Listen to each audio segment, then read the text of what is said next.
All right, guys. How is everyone doing? Welcome to the stream. Welcome to the channel if you're new here. Guys, welcome to cryptocurrency if you're newer to the space. Guys, we're going to be doing a live stream tonight, and I am very much looking forward to it. We've got a lot to cover tonight.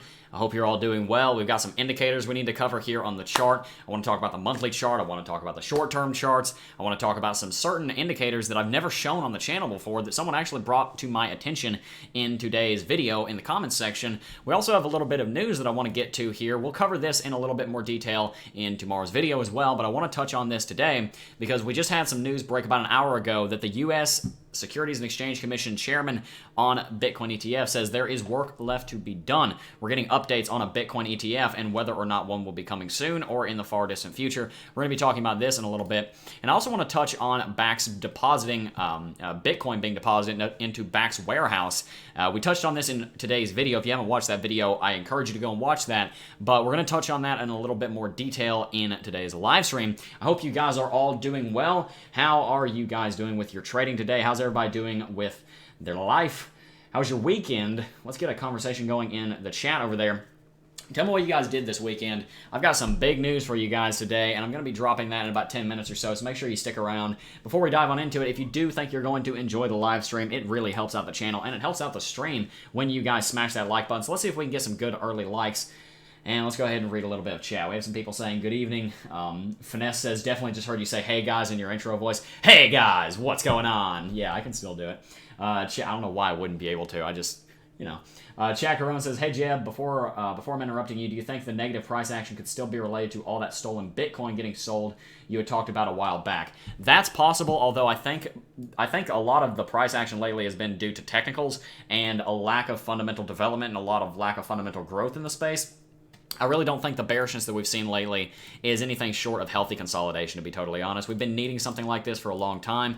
Bitcoin had a massive rally here back all the way on February the 8th. Bitcoin started running. Guys, we ran for 140 days. We need a correction to go along with that. So that's what we're seeing right now. Bitcoin is correcting. It's in this pattern here. We'll do some more TA on that in a little bit, of course.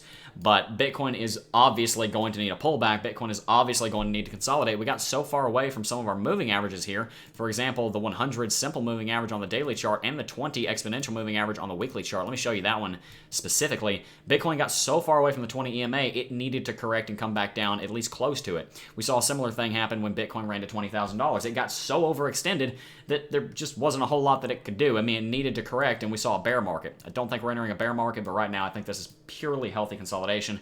I don't see anything on the chart that is warning of something catastrophic happening. Now, that being said, there are some bearish warning signs for the shorter term time frames that we're going to talk about in a little bit. But as far as the long-term health of the market, I think we're still in a bull market, and I don't think it's going anywhere. A lot of people have been arguing about whether or not we're in a bull market for quite some time now. I don't think that's an argument. I think it's beyond a shadow of a doubt that we are in a bull market. Even if that bull market doesn't last 2 or 3 years, maybe the bull market ends, but we are most certainly in one.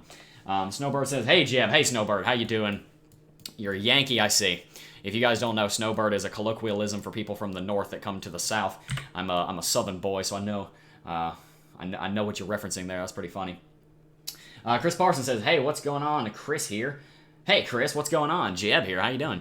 Guys, I have some pretty interesting news that I wanted to touch on as it relates to the channel. I have 2 copies of my Twitter up here, so I'm going to go ahead and close that. If you guys don't follow me on Twitter, by the way, I'm trying to be more active over here. Go ahead and follow me at cryptojeb@gmail.com. cryptojeb@gmail.com. Follow me at my email address, guys. Follow me at cryptojeb on Twitter. I don't plug Twitter very often, so I just went ahead and put that.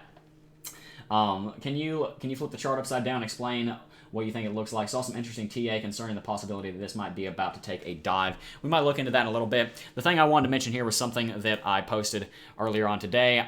You guys are getting a face reveal soon, and it's happening at Area 51. No, I'm not joking. I'm just going to leave that on the table for right now. I'm just going to leave that on the table. I already got the plane tickets. Anyway, guys, Bound Brook right here. Hey, guys, what's going on? I'm glad everybody's joining in. Like I said, go ahead and smash those likes and grab some friends. Let's go ahead and have some fun, do some technical analysis. Bitcoin is taking its last breath before the big capitulation. You know, Colin, although I disagree with you that we're going to see a major capitulation, I will say this. Bitcoin isn't looking very healthy right now. It's looking, I mean, it's consolidating. I shouldn't say it's not looking very healthy. What I'm saying is that it looks kind of similar to what Bitcoin looked like back over here in 2018. Now, with that said, I don't think that Bitcoin is going to have some kind of major capitulation candle down to like $6,000 or anything. I don't think that's going to happen. But that being said, I do think that there's some short-term bearishness. Let's go ahead and dive on into that technical analysis as some more people roll in. Let's go ahead and look at this. The main thing that I want to show you was something that someone pointed out in the comments section of today's video, and I actually posted this on Twitter also.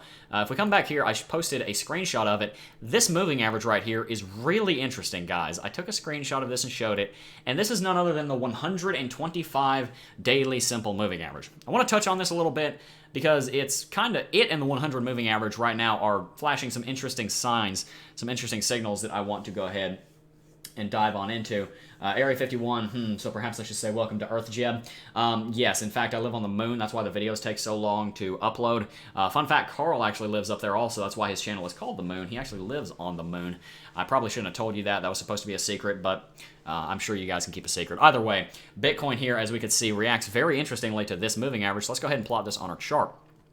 If you guys are in CT2A, by the way, a new video was just recorded for the course. Moving averages, this video has just been completely updated. It's going to be edited and going live on Wednesday. There's another video, I believe it's Introduction to Candlestick Analysis. I don't remember what video it is, but there's another video going live on the revamp in progress for CT2A. There's a link to that in the description down below, and there is also a coupon code down there, September 2019, if you're interested. If you guys are already in CT2A, you're getting those videos for free. No need to fret over any kind of price or anything. But the reason I mention that is because I just talked about in this new video we recorded on moving averages about how to get your moving averages up and everything. And one of the moving averages I use quite a lot, as you guys probably know, is the 100 simple daily moving average, the DSMA, the 100 DSMA. Bitcoin loves this moving average, guys. It loves it so much. As we can see here, guys, Bitcoin loves pulling back down to this moving average. It happened a lot during 2017 and 2016, but something interesting happens back here in 16 rather than in 17. Bitcoin went below this moving average quite a lot. And a lot of times when you have a pattern like Bitcoin pulling back to this 100 simple moving average, oftentimes that means that there's a little bit of inaccuracy and maybe you want to tweak the moving average a little bit. As you guys can see over here, Bitcoin would also get above this moving average for a little while. It didn't really test it. It would get above it and then fall back below it. Similar thing here, guys. Bitcoin fell a little bit below this and is right now flashing a warning sign with it that we'll be talking about in a little bit. As far as that's concerned, though, guys, I believe it was, actually, I credit him here because I'm a good person. He's Quantum Evolution on YouTube mentioned this. If you switch this from the 100 simple moving average to the 125 simple moving average, guys, it starts to fit the chart quite a lot better. And it's really interesting what it's telling us right now. If we bring up our log chart just so we can see a little bit better. As we can see here, for all of 2016 and 17, guys, that being 2016, this being 2017, Bitcoin came down and tested this a lot. Like a whole lot. As you guys can see, Bitcoin rode this moving average quite a lot right here, quite a lot down there. Test, test, test, test. Not a test because Bitcoin got overextended. Point being, this is clearly an important moving average as it relates to market history. Similar thing happened over here in 2018, and it's still not perfect, but Bitcoin would come up and test this, as we can see in these instances right here. But we saw something pretty interesting relatively recently. Bitcoin came down and tested it as support. But that starts to bring the question, if Bitcoin only breaks below this simple moving average during bear markets, and I've been talking about lately Bitcoin going down to around $8,000, that would put Bitcoin below the 100 simple moving average, the 125 DSMA, the daily simple moving average. Does that mean that we might be about to start a bear market? That's the question that's on my mind right now, and I already have an answer because I've already planned this video out, but I think a lot of you guys probably have that question also if you were to look at this. Is Crazy Cam, you heard there's free TA. You did hear there's free TA, my friend. Welcome to the stream. OG subscriber right there. Give him a round of applause in the chat, guys. Either way, we've been talking about Bitcoin coming down to $85,000 to $8,000 over the last couple of weeks, and that would put us below the 125 daily simple moving average. Does that mean we're entering a bear market? Well, guys, I want to touch on something that we talk about in the Cryptocurrency Technical Analysis Academy, how to spot a winning indicator and pattern. And by the way, guys, if you're interested in what CT2A is actually like, this video is now actually available for free. You go on the sales page link below. You can watch this video to get a taste of what you're going to get in CT2A when you join. So check that out. In that video, we talk about how to spot a winning indicator and also how to spot a winning trend, how to spot a winning pattern. This is not what I would call a winning pattern for one of two reasons. Guys, what we talk about in that video over here in CT2A is exactly how you spot a winning indicator, how you spot a winning chart formation or a chart pattern, you need two things. I have a little checklist I have for this. To spot a winning indicator, like say the MACD or the RSI, the Bollinger Bands, a certain moving average, there's a few things you need to do. You need to first look at the history of that indicator. If it's a brand new indicator, you probably don't want to be using it because it has no history, it hasn't proven itself. This moving average has proven itself to be important. As you guys can see, Bitcoin fell below this 0 times. Not once. It didn't really fall below this a whole lot during the 2015 to 2017 bull market. It just didn't happen. Bitcoin did fall down to it and test it and trade a little bit below it for a little while, but in general, Bitcoin got support on it during the entire bull market and started to go below it during the beginning of the bear market. So what does that mean for us now? If Bitcoin's going to go down to $8,500, is that a new bear market? Well, I will also say this. I don't think this moving average is a winning technical indicator, and there's a reason I'm bringing this up, even though I don't think it's a winner. I'll talk about that in a second. There's a reason why I don't think this is a winning indicator, and that's because, quite frankly, guys, who uses the 125 simple moving average? You know, I've never used it before. We had a friend in the comments section, Quantum Evolution, tell us about it, and it does have an interesting history, but there's not a whole lot of people using it. And the reason I'm bringing this up is because I'm trying to teach you something and tell a story to teach that lesson. Guys, this moving average has a lot of history, but who uses the 125 simple moving average? Not a whole lot of people. If Bitcoin were to go below the 125 simple moving average, therefore, does that mean that we'd be entering a new bear market? No. And even though that is what the history of Bitcoin looks like, when Bitcoin goes below this moving average, it goes into a bear market. That is purely correlational. In my opinion, anyway, I don't think that Bitcoin going below this would cause a bear market for the same reason that I don't think Bitcoin going below some other random indicator is going to cause a bear market. Who's going to care?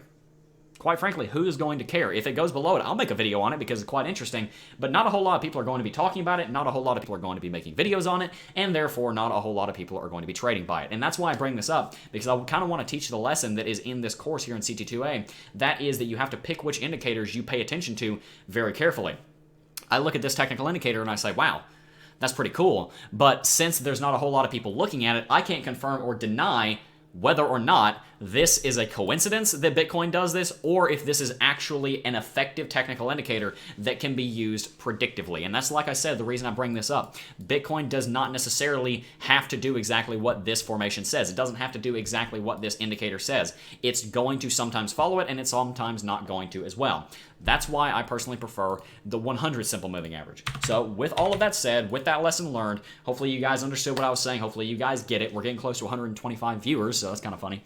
Like I said, to recap, just because a technical indicator is, it has a very relevant past and it looks very good on the chart, it looks very clean, it doesn't necessarily mean that it's a predictive indicator. It doesn't necessarily mean that it's a very powerful indicator. It's very important for you to understand that technical indicators are only powerful if they're being used to trade by. That's my opinion anyway, and I do think that's the opinion of a lot of technical analysts. If there's some random indicator that you just made up and it has no basis in another indicator that's more widely used, it's probably not going to be very useful simply because no one's trading by it. And if no one's trading by it, what power does it have? Ask yourself that question.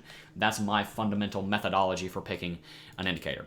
Either way, with that said, that does lead me to the 100 simple moving average, which is most certainly an important technical indicator, not only because of its past, but also because of a lot of people using it. Those two things on the checklist, it checks both of them.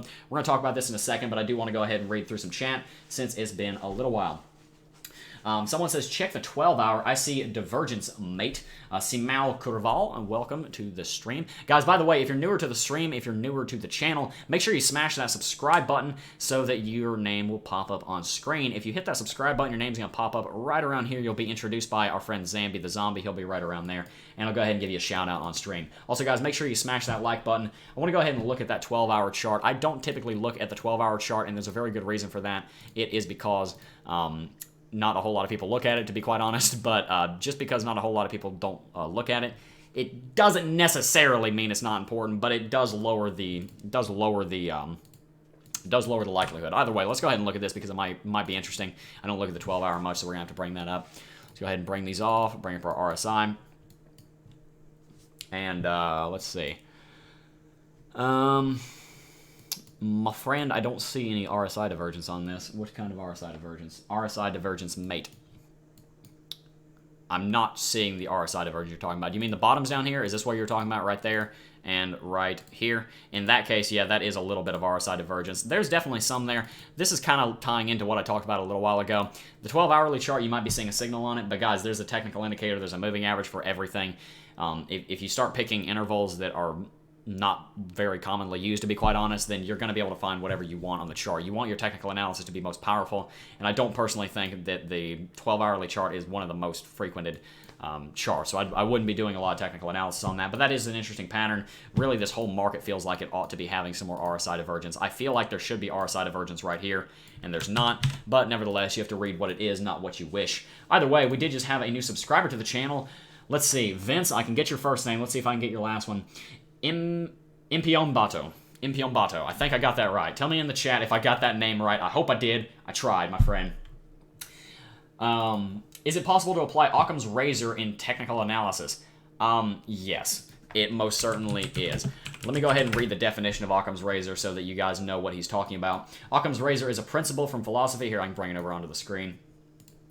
Occam's Razor is a very useful tool to live by in real life. Occam's Razor is a principle from philosophy. Suppose there exist two explanations for an occurrence. In this case, the one that requires the least speculation is usually correct. Another way of saying it is that the more assumptions you have to make, the more unlikely an explanation. Guys, if you say that the sun rose because a giant who exists in outer space picked it up and moved it, then that's probably not going to be true, because you have to assume that there's a giant, you have to assume that he can hold the sun, you have to assume that he has somewhere to stand. It's much easier just to say NASA's not lying to us and the Earth isn't flat. That's another one, that the Earth is flat. What is the Earth actually round, or is NASA and the entire world covering up a conspiracy about flat Earth? The world's round, guys. Use Occam's Razor. It's pretty simple. I think what you're talking about is Occam's Razor with the market and technical analysis, as you said, and I completely agree. Occam's Razor is definitely useful and definitely finds a lot of use in technical analysis. The reason I say that is because a lot of times people resort to saying whales or manipulation, when in fact sometimes your technical analysis is just wrong. Or in that case, even if the technical analysis is right, sometimes the market doesn't follow the technical analysis. It doesn't have to follow technical analysis. Technical analysis is not 100% foolproof. Keep that in mind. It's not. That's really important. There are flaws and limitations to technical analysis, even though it's the best way to do even though it's the best way to predict the market, it does have its limitations. And a lot of people will say, spot on, mate. I got his name. Yes. Impiombato. I think I got it. Okay. Either way, what I was saying is that a lot of times people will attribute something not following their technical analysis to whales or manipulation, and that very well may be the case if the indicators are showing that. For example, when there's really low volume and you see a major red candlestick, I'll show you an example of that. I'll try to find one more recently. Right over here, for example. Bitcoin dove ridiculously quickly. We had really, really low volume here around noon on the 6th, and Bitcoin kind of just crashed from $10,800 down here to like $10,400. This I don't necessarily think was a manipulated instance, but this very well may have been a whale, guys, because the volume was very low. We could assume that the order books were very thin, so it wouldn't be surprising if someone came in here and dumped a bunch of Bitcoin, but you can't prove that. So in general, try to stick to your technical analysis. Occam's Razor is a useful philosophical principle both in real life and in technical analysis. Totally agree. Hector Lozano says, what's up, Jeb? Keep up the great work. Thank you so much, my friend. Guys, if you are enjoying the live stream, make sure you smash that like button and go ahead and hit that subscribe button if you're new. Like I said, your name's going to pop up on stream, and our friend Zambi, the zombie, is going to introduce you, and I'll go ahead and give you guys a shout-out. Snowbird says, this dude, Jeb, is smart. Grateful for his videos. Thank you so much, man.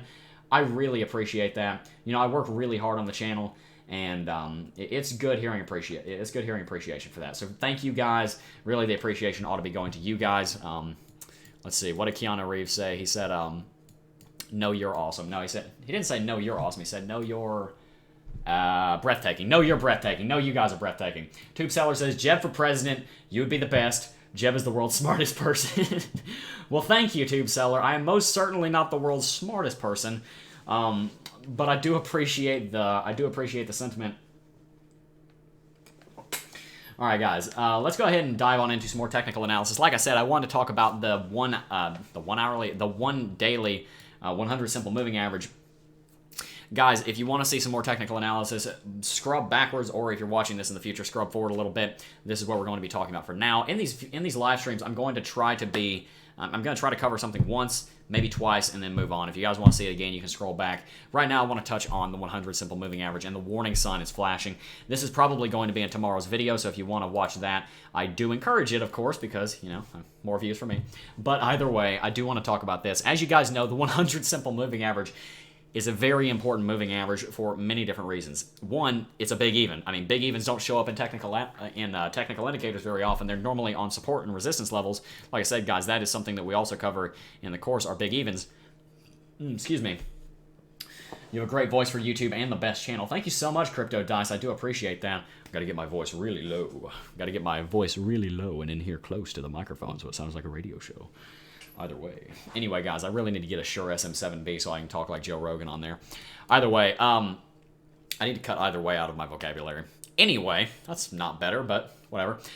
We need to talk about the 100 simple moving average on Bitcoin. Not only is it a big even as far as indicators are concerned, it's 100. It's a big, simple, even number. Everybody's going to be looking at it on every single time frame, and the daily chart is no different. Typically, guys, Bitcoin does get support around the zone of the 100 simple moving average. As you can see, it goes below it a little bit, and sometimes goes below it for as much as 2 months during a bull market. This wasn't a bull market, but it was in kind of a hiatus. Went below it for 2 months, wasn't the end of the world. But in general, during bull markets, Bitcoin stays above the 100 simple moving average. And we're seeing something interesting happen on Bitcoin right now. If you guys will notice, over the last 3-4 weeks, Bitcoin has been coming down and testing this simple moving average. Bitcoin fell below it for a little while, but got back up above it, and now we're testing it again. That means, guys, guess what? We're at a decision point. That's the way that works, guys. Whether or not Bitcoin rallies higher here or goes lower, this is a decision point. Now, with that said, just because Bitcoin goes below the 100 simple moving average does not mean the bull market is over, even though normally in bull markets, Bitcoin does not go very far below it. It doesn't mean the bull market is over. That market structure, that trend can be broken and will be okay. It takes a lot more than that to start and confirm a bear market. But that being said, it's not a good thing. It's not a good sign. It's not something you want to see. Bitcoin has been testing this uptrending moving average of support for 3 weeks now. And guys, as you know, if you're in the if you watch the channel often, if you're in CT2A, you will know that when a moving average or when a level of support or resistance is tested over and over and over and over and over again, normally it's going to get broken, especially, this is something I normally don't talk about, but especially if there's a fake out of that level of support or resistance, is probably going to get broken. And guys, Bitcoin is coming down and testing it right now. You can see these wixes here, and yes, I know wixes is not proper English. I say it because it sounds funny. Bitcoin has come down and tested these levels here on the 6th and on the 8th, and even today we fell below it with a crash earlier in the day. Are we about to fall below that, and if so, what will happen? Guys, Bitcoin has a level of support below it. I would say it's sitting right here around $8,500 because if we were to go to BTC1 ! And bring up our Bitcoin futures, what we're going to see is that Bitcoin has a level of support down here. Excuse me, not a level of support, but a target down here to fill this gap. Whether or not we fill that, honestly, is completely irrelevant, but if Bitcoin is going to crash down here, it's probably going to crash to around $8,500 or a little bit lower to $8,000. Let's go ahead and bring the VPVR back up, volume profile, visible range. If you guys don't know how to get VPVR up, this is how right here. If you have a TradingView Pro account, and we're also going to go set this to 200, which is the setting I normally like having it on. When we have our VPVR up here, let's go to a clean chart real quick.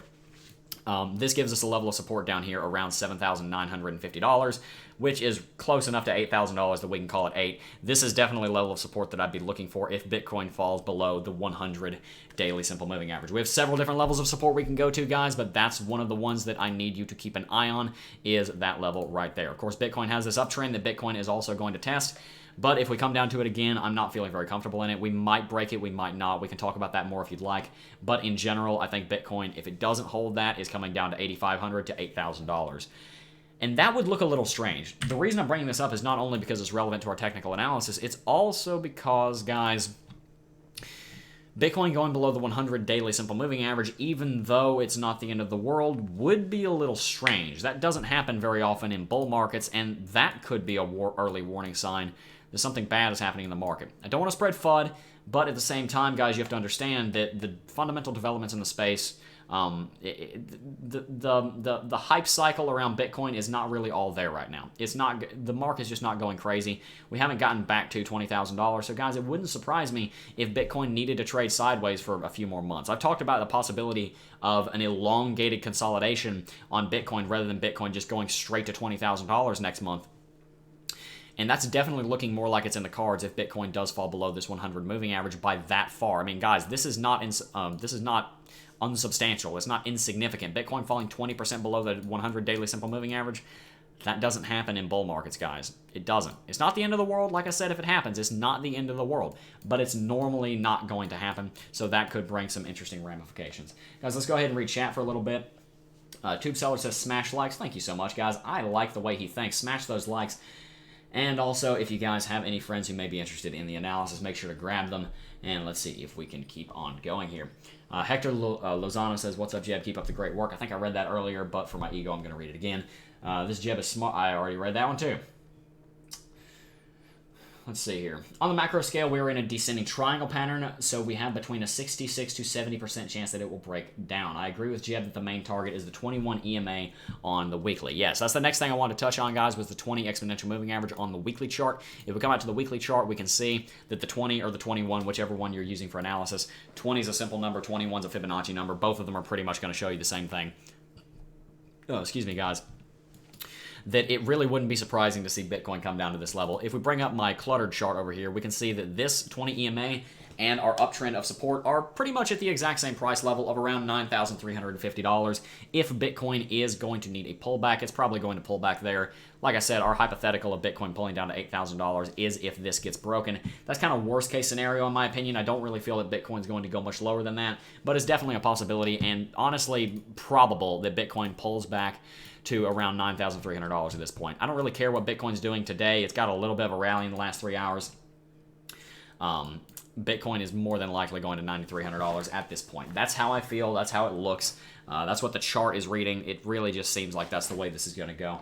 Crypto Dice says, regardless of where it goes, I'm buying and waiting for May. Subscribe. Also, duh. Guys, subscribe to the channel. He is absolutely right. I like the way he thinks as well, guys. If you subscribe, your name is going to pop up on screen, and I will go ahead and give you guys a shout-out. We're probably going to be live streaming until about 8:30. We've also got some news that we need to dive on into.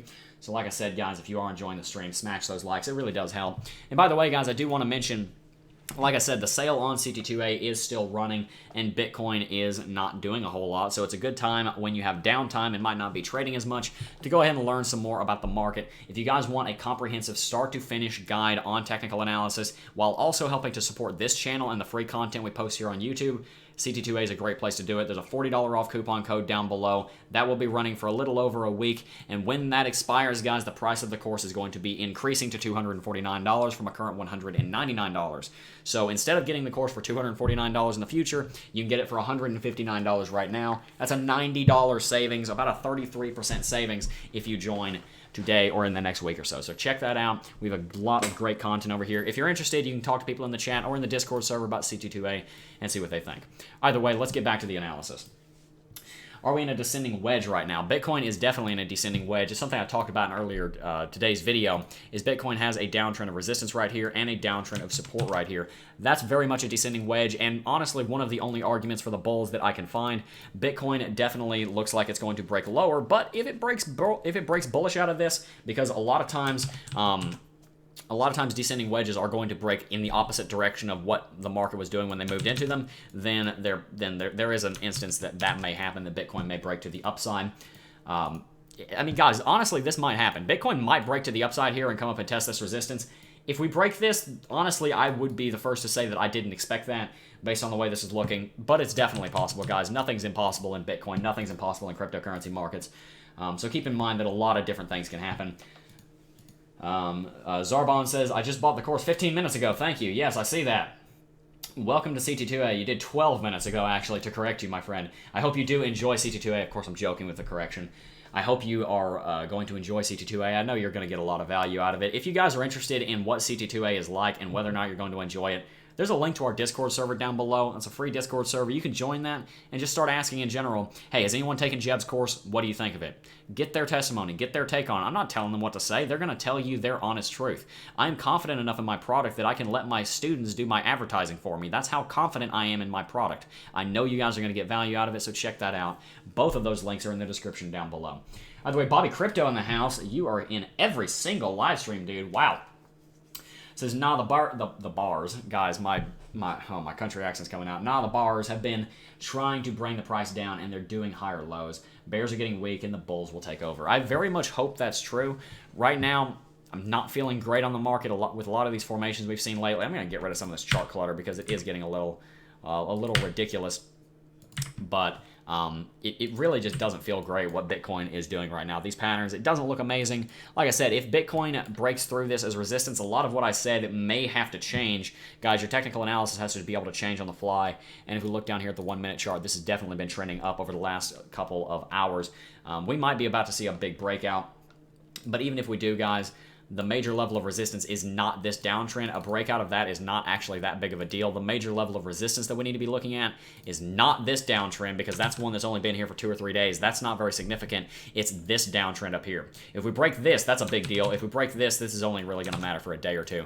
The moving average, excuse me, not the moving average. This downtrend right here has been in effect for months. If we break that and we have a comprehensive, that's probably not the word I was looking for. If we have a concrete break of that, that's the word I'm looking for, then that will mean something. Otherwise, it's just not really that big of a deal. I'll take my log chart off real quick. Alexander says, I'm joining so we can finally talk science. Alex, my friend, you do that and we will talk science all day long, my dude. It will be glorious. If you guys don't know, what he's referencing is that for a long time, I was planning on going into astrophysics, and then I decided, nah, you know what, I'm going to go into business because I really enjoy it. I'm going to go into cryptocurrency. I'm going to do a lot of different things. Over the last several years, I've made a lot of decisions that have had big impacts on my life, and one of them was not actually going to college. If you guys don't know this, because you probably don't actually, I'm a college dropout and rather successful. It's kind of funny, there's a lot of those nowadays. That's definitely nothing special. But if you guys think you need to go to college, depending on your career path, you might need to. You probably don't, though, to be totally honest. Don't mix up Bobby Crypto and Crypto Bobby, the YouTuber. Yeah, I know. I actually have talked to Crypto Bobby. He was, well, you know what? I'm not going to talk about it. I'm not going to talk about that on stream. That's kind of some tea. That's kind of some, God, I am a white girl. That's kind of some drama, and I'm not going to bring it up. But, yes, I've talked to Crypto Bobby on YouTube. Victor Matos in the house, my friend. Good to see you guys. We're seeing some familiar faces start to join. Bitcoin's been hovering around that upper trend line. If it breaks above it, do you think this is very significant at this point? If Bitcoin breaks this trend line right here, I think that's the one you're talking about. If it breaks that, yes, that's huge. But I do also want you guys to understand that Bitcoin breaking that, whether or not it's actually broken out, is going to be up for debate. That's not what I meant to do. That is definitely going to be up for debate. A lot of people can't agree with where exactly this trend line should be drawn. Guys, when you can't agree on where exactly the trend line should be drawn, there's two things you need to do. One, you need to look at what everybody else says and see if they are right, that it should be drawn where they're saying.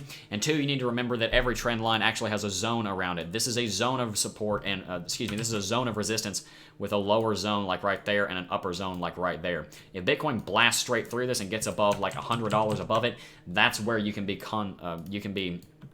concretely positive that Bitcoin has actually broken out. That's why when we were rallying up here, my target for a buy order was not right here. It was up here at $11,100 because I didn't want to fake out to get me in a long position and immediately have to liquidate it, or excuse me, not liquidate it because you should never get liquidated when you're leverage trading. Immediately get stopped out because Bitcoin was having a fake out. You got to be prepared for that and be ready for it.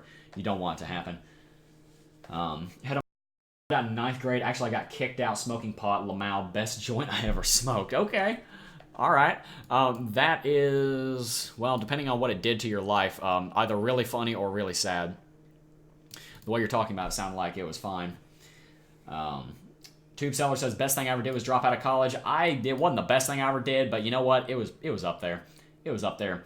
Don't set stops $10 above your trend line. Exactly what Matt E just said, guys. That's what I'm talking about. Don't set your stops, and also, for that matter, don't set your buy orders or your short orders right next to the uptrend of support or resistance. Give it a little while. There's a zone around every level of support and resistance. Totally.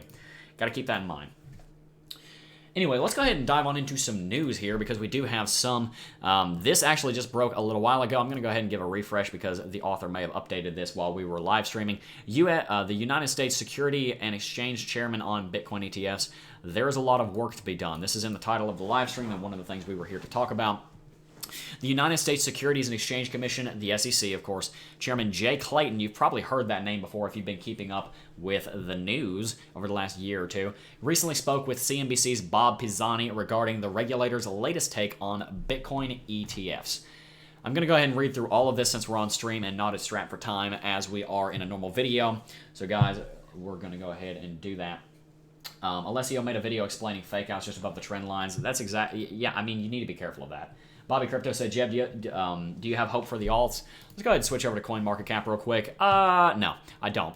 Anyway, moving on here. Speaking with Pisani on September 9th, the SEC chairman stated that although significant steps have been taken to address regulatory concerns vis-a-vis a Bitcoin ETF, there's work left to be done. Clayton went on to say that the SEC's questions in regard to Bitcoin ETFs were not trivial, adding, given that they trade on largely unregulated exchanges, most cryptocurrency exchanges are very loosely or not at all regulated, how can we be sure that those prices aren't subjected to significant manipulation? Now, progress is being made, but people need to answer these hard questions for us to be comfortable that this was the appropriate type of product. And you know, guys, that is a good point that the SEC brings up. And even though we want a Bitcoin ETF, they have to take that seriously. That's the SEC's job, is to protect the consumer, even if the consumer didn't ask to be protected. That's what they're there for. And whether or not you think the SEC ought to be doing that job is a question for another day. But at the end of the day, that is their job, is to try and protect the consumer. And they do have to worry about manipulation on exchanges. With how much a lot of people in cryptocurrency cry about manipulation, even when I don't think that manipulation is there oftentimes, it's something you need to take seriously. Because guys, understand, a Bitcoin ETF is not a physically traded product. It's a derivative. And that's really important because it has to be a derivative of something. It has to be a derivative of a real market. In the same way Bitcoin futures are, BTC1 over exclamation mark on the CME futures chart. This right here, guys, this is a derivative. So there's room for manipulation in this if the markets that CME futures is trading off of are actually are going to be manipulated. It's a derivative. It's the same thing, it's not the same thing for back. And I think that's why I also want to talk about back here, is because of what back means for this. It's really important that the SEC doesn't approve something that's going to lead to a big screw up and them get egg on their face. They don't want a bunch of old retirees getting pissed off at them that they lost their money in their 401k or their Roth IRA or something because they invested it in something that wasn't safe. That is the SEC's job. Like I said, whether or not you're a libertarian or kind of a big government kind of person, whether you're left or right, whatever you are, you do have to understand what the SEC's job is, even if you don't agree that they should be doing that job, and that's kind of where I fall, to a certain extent anyway. That is their job, and they do have to do that. Anyway, moving on here, Clayton has previously mentioned that the Commission was working on making Bitcoin ETFs a possibility for investors in the U.S., but emphasized the need for security in regulated markets, saying, we're engaging on this, but there are a couple of things about it that we need to feel comfortable with. The first is custody. Custody is a long-standing requirement in our markets, and if you have something, you really, and if you say you have something, you really have it. Completely accurate, guys. That's one of the reasons Bakkt is such a big deal, is because they have their own warehouse, which is actually in the news today, and they have physically delivered products. Bakkt is not an ETF. Well, obviously Bakkt is not an ETF. Bakkt is not a derivative in a similar way that Bitcoin ETFs would be. So that's something you have to keep in mind, guys. A Bitcoin ETF is by nature going to be a derivative. It's not really a market in and of itself. It is simply a way for you to trade, a mirror of a market. So that's why when Gemini and the Winklevoss twins were trying to launch a Bitcoin ETF, they were trying to do it with the Gemini exchange. But that obviously leaves that ETF that would be based off of their own exchange open to manipulation because they own the exchange. That's one of the reasons that didn't get approved. That got denied almost a full year ago now, guys. I feel old. It's a really good point. You got to keep in mind what derivatives mean and what implications that have on the market. Anyway, guys, before we move on with this article and dive on into the next one, I do want to ask you, if you haven't already, smash that like button. Let's see if we can get to 100 likes. And also, if you guys are new here, hit that subscribe button. We cover cryptocurrency news and cryptocurrency technical analysis every single day. And like I said earlier on in the stream, guys, you guys are going to be getting a face reveal later on this month. If you don't know, I do in fact have a Twitter. You guys can go ahead and read this tweet. You guys are getting a face reveal soon, and it's happening at Area 51. No, I'm not joking. I'm going to leave that at face value and see what you guys have to say about it. Smash that subscribe button. Let's go ahead and continue. Further delays coming. Cointelegraph previously reported that the Commission will delay its decision on the Wilshire Phoenix United States Bitcoin and Treasury Investment Trust long word for basically another Bitcoin ETF to September 20th is probably not going to get approved, guys. Most of these are probably not going to get approved. VanEck and SolidX have gone ahead and alleviated most of the concerns, or at least tried to alleviate most of the concerns the SEC has. They haven't done a great job of it, to be quite honest.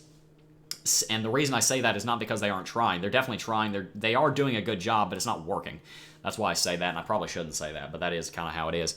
Bitwise's listing on NYSE Arca and VanEck's listing will have to wait until October 13th and October 18th, respectively. The SEC previously postponed decisions on both ETFs, but now must make its final decision on or before the aforementioned dates. And they're probably going to deny them, to be quite honest, because of a lot of the issues that they've stated. Now, this leads me to something interesting that has to do with Backed. I'm going to get to that in a second, but I do want to catch up with chat because I've been sitting here running my mouth for the last 10 minutes. Victor Matos has been talking in the chat. He says Bitcoin has been hugging the upper trend line for the past few days. I already read that, actually. Tube Seller says, Jeb, can I have 0.01 Bitcoin from you? No. Bitcoin won't break its all-time high until May-ish. I have a feeling that Bitcoin's going to be breaking $20,000 before the end of quarter one. That's what I've been saying for quite a long time, but it may take as long as May. I wouldn't be surprised. Let's see. Make it I need a $7,500 Bitcoin. Make it happen. We need FUD. Never say miss out. You just said we will go below 9,000. Yeah, you know, I have a feeling that Bitcoin might go below 9,000. It's definitely possible. We talked about that earlier on. If you're interested in that, scrub back in the live stream. But there is a possibility that Bitcoin goes down to and below $8,000. It's definitely something that could happen. I wouldn't just write it off as impossible. Like I said, we've already talked about that. I'm not going to get into it too much. Tube Seller says, can I give you 0.01 Bitcoin? Oh, yeah, totally. There's a link in the description, actually, where you can send me 0.01 Bitcoin. I would be very appreciative. I can always add to my stack. That is my hot wallet. And I wouldn't mind having 0.01 Bitcoin, 0.01 Bitcoin. You know, I'm not going to complain about that. When in doubt, look left. Bitcoin never broke its all-time high until the halving, period. Good point, Crypto Dice. That is a very good point. If we look on the daily chart, I want to go ahead and confirm that because I don't remember exactly. I believe it was in May of 2016 that Bitcoin had its halving. So that'd be right around here. Yeah, Bitcoin, as you can see, was only like halfway up to all-time high, which was around $1,250. Yeah, that's a good point. I'm going to look into that more and look on the previous of that. That's a really good point, Crypto Dice. Oh, excuse me. The ones I've heard it here first. Not sure if it's your video or mine, but you're breaking up on the connection. Let me check my stream software. We had like a few dropped frames a little while ago. Guys, it doesn't seem like anything's happening on my end. Tell me in the chat if there's any connection issues with the live stream. I want to hear your input on that and whether or not anything bad is happening so that I can go ahead and fix it if I can. The ATH can only be reached before the halving, providing we don't dip below the 21 EMA on the weekly. If we do, even 6.4K is in the cards. I actually agree. And the reason I say that is because if Bitcoin dips below the 21 EMA, we're probably going to 8,000, but it's also very possible that Bitcoin goes all the way down to 6.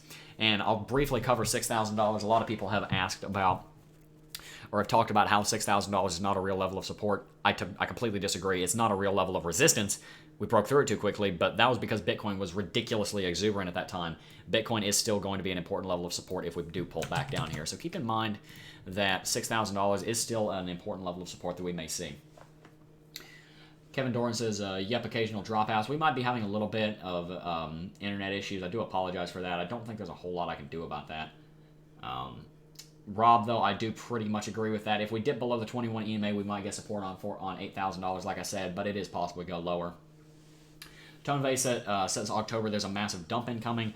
Guys, I don't want to rag on anyone, but, you know, Bitcoin did also start a bull market, so we've all been wrong in the past. I've definitely been wrong in the past. I'm not going to say that I'm right all the time, but I don't think he's right on that.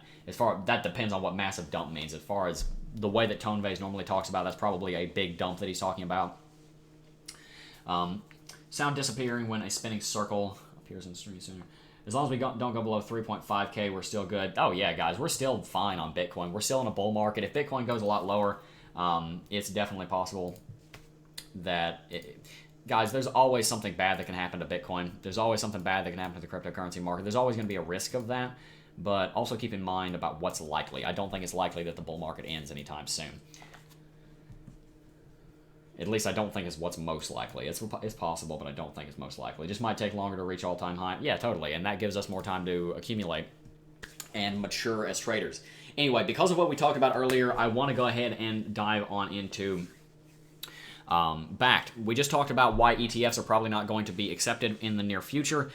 Let me go over that again because it's really important for what we're about to talk about. One of the reasons that this chairman on the SEC's board, Jay Clayton, says that ETFs need a lot of work is because, frankly, there's no market for them to be a derivative of that is well regulated. Every single market in cryptocurrency is not even close to as well regulated as traditional markets. For example, the NASDAQ or the New York Stock Exchange or the Chicago Mercantile Exchange. These exchanges are far more well regulated. Backed is going to be far more well regulated. So building an ETF off of one of these exchanges or an index of these exchanges is not going to be the safest thing because these exchanges can be manipulated relatively easily, especially since they have such low volume compared to something like the New York Stock Exchange. It takes a lot less money to crash the market on Bitcoin than it would on NYSE simply because it's such a much larger, such a bigger exchange. But that brings me to an interesting point, and that's Backed. Guys, guess what? Backed might actually be our key to this. Because there's something different about Backed that we've never seen before in the cryptocurrency space. We've never seen a physically settled futures market that is well regulated. We do have CME futures. If we bring up BTC1 exclamation mark for like the 15th time during this video, we're going to find that there is in fact a that there is in fact a futures market for Bitcoin. But the interesting thing about this is that this is a derivative. It's not physically settled. So what that means is that if you build an ETF on top of this futures market, you're just giving a middleman because this is built on top of something else as well. When I say that, what I mean is that this market is deriving its price action from somewhere else. It's not generating its own price action because it's a derivative. That's really important because it means that if the underlying market that this is trading based off of can be manipulated, then that means that this market, which is relying on that underlying market, can also be manipulated. That being said, Backed is going to be very well regulated. It's going to be regulated pretty much the same way as a lot of traditional futures exchanges and also a lot of traditional markets like the New York Stock Exchange or NASDAQ. And what that means, guys, if you put 1 and 1 together, you get 3 because the cryptocurrency markets can work together with the U.S. government. It doesn't just have to be a blocker. Because if the SEC is going to approve a Bitcoin ETF, in my opinion, there's a pretty good chance that the first ETF they approve very well may not be built on Gemini or Bitfinex or BitMEX. I mean, obviously it wouldn't be built on BitMEX or Kraken. It's very possible that the first Bitcoin ETF might be a year from now or longer and be built on top of Backed. And the reason I say that is because Backed, guys, is going to be very well regulated compared to a lot of cryptocurrency markets. And since that's the case, one of the major concerns that the U.S. Securities and Exchange Commission has had for over a year, pretty much for the entire history that Bitcoin ETFs have been trying to get approved, the main reason that they've been denied, I mean, there's a lot of reasons, but one of the main reasons is because there's not a well-regulated market to build an ETF on top of. An ETF by nature is going to be a derivative, and you need to derive that price action from somewhere. Backed is going to be well-regulated. So let's go ahead and read this news article. It's going to be very brief, and then I'll get back to the chat over here. Bitcoin deposited at the Backed warehouse is protected by a $125 million insurance policy, according to an announcement on September the 19th. We talked about this earlier in today's video. Big announcement, big deal. Really happy about this. Guys, Backed is going to be huge. I can't overstate it. Backed is going to be a big deal for cryptocurrency. Probably not going to actually have that much of an impact on price action in the short term. The day it launches, guys, Backed, in my opinion, is probably already priced in. But for the next several years, I think it's going to have a big bonus to cryptocurrency. It's going to be like a plus 15 to bullishness and negative 5% to bearishness or something. You understand what I'm saying? I think in general it's going to be a very good thing for the market. The company started accepting deposits and withdrawals on September 6th, ahead of the planned launch of its futures products on September 23rd. We talked about this back on the 6th, and we talked about this in today's video. Deposits launched as planned. A lot of people have been curious about whether or not Backed is actually going to hit its target of launching on the 23rd. Yes, guys, it most likely is. One of the reasons that Backed got, not one of the reasons, the reason that Backed got delayed so much was not because they weren't ready for it to launch. It was because they didn't have regulatory approval. Now they have it from everyone they need, from NYDFS to the Securities and Exchange Commission and the CFTC. Actually, I don't know that they actually needed SEC approval, but they did need CFTC approval, and they've gotten it. Anyway, it took Backed a lot of time and effort to gain regulatory certification for its upcoming daily and monthly physically delivered Bitcoin futures products. That's a mouthful, but it is true. Since approval was given, things have been full speed ahead with with deposits in its freshly certified custodial warehousing solution happening as planned. News of the insurance policy covering clients' deposits removes yet another concern for institutional investors that Bakkt hopes to attract. A lot of money is going to flow into Bitcoin because of this. Guys, it's going to have a big impact on the market also, because since Bakkt is physically delivered and physically settled, when something happens on Bakkt, it's going to affect the rest of the markets as well, because it's not a derivative. That's important. I'm going to keep saying that because it's something you need to know. Take a breath. I've been talking literally for an hour straight.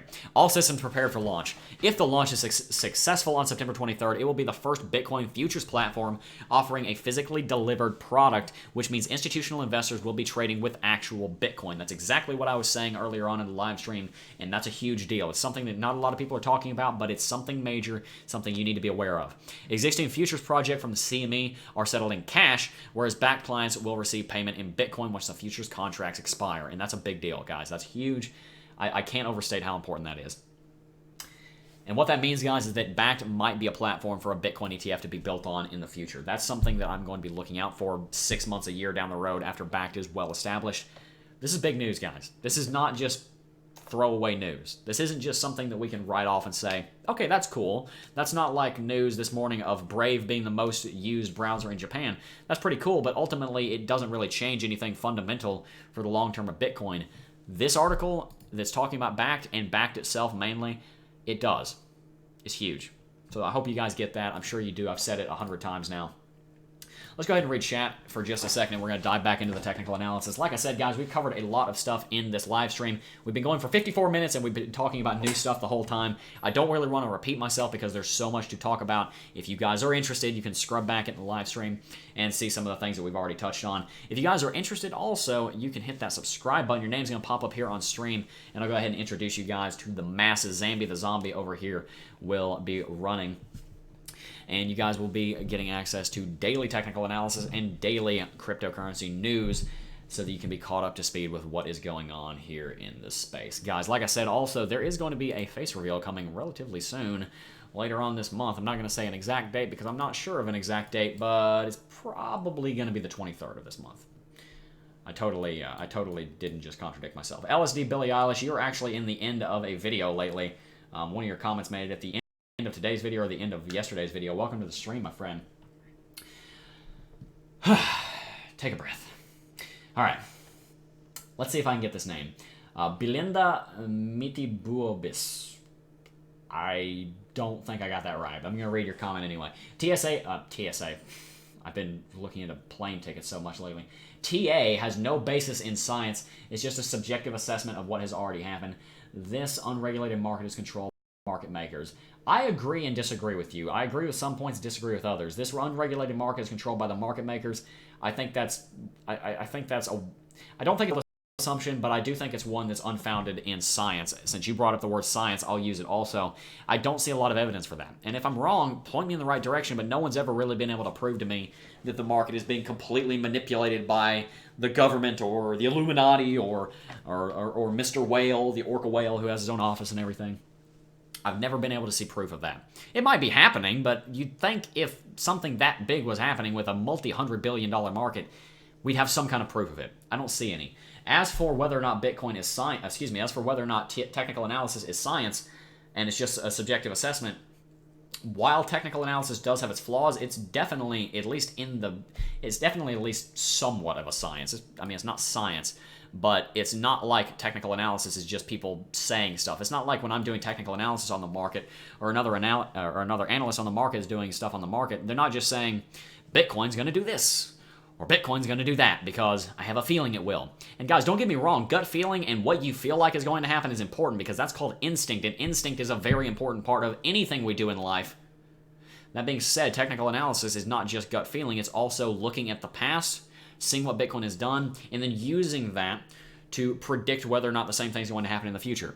Guys, meteorologists can predict what a storm is going to do with at least a certain amount of certainty. What we saw with Dorian is that they're not perfect, but neither is technical analysis. There are too many factors for it to be perfect. But you can get a good idea of what's going to happen in the future if you look at what happened in the past.